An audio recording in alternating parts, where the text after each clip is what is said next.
Just 20 more days until that June runoff election day. And this morning we are getting a look at the highlights of our final mayoral debate. Our Anusha Roy was one of the moderators, and Anusha, one of the biggest topics addressed Denver's issue with the homelessness. Yeah, and it's been a topic of conversation throughout the entire election at this point. And one of the challenges of this debate is for two candidates who are so aligned is really helping voters understand their differences. We started to see that when Brough and Mike Johnston started questioning each other about their policies to help those experiencing homelessness.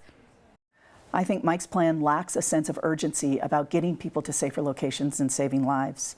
I think it lacks a regional strategy, and I think this is a fundamental core to being successful and really starting to address this issue. I think tiny homes are just not a practical solution as the primary way to house.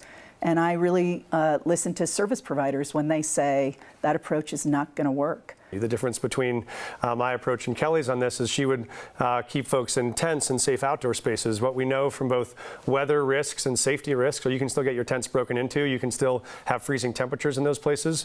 We can 3D print tiny homes in 5 days.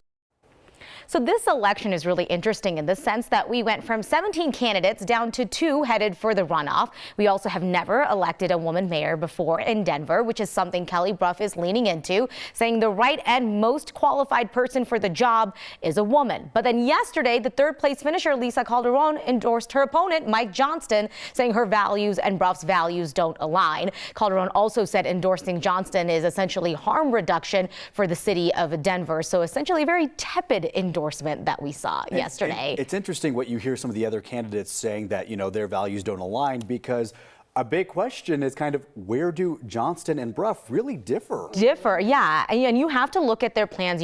When you look at their climate policies, a lot of overlap. When you look at housing affordability, both of them want to get the permitting process down below 90 days. I mean, there's so much overlap in even the sources of funding that they would tap. But then you heard where they kind of divert from each other on homelessness, and you kind of have to dig a little bit on it. It was interesting because you guys kind of did the, fire round of questions, and they all kind of answered the same, which is way different than the last time when you had like 17 people out there, right? I mean, with 17 people, I think the biggest one was 13 people, right?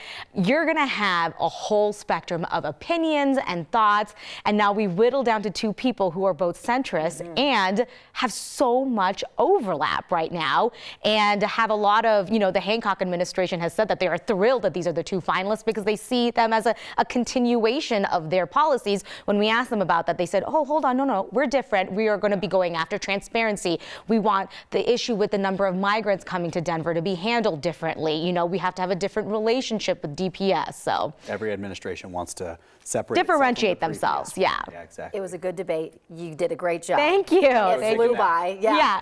Now go take a nap. Exactly. I know. I'm glad we're doing a recap because it's like, oh, this is on at the same time as the Nuggets game. Right. So There was that too. Yes, Anusha, thank you. Thanks.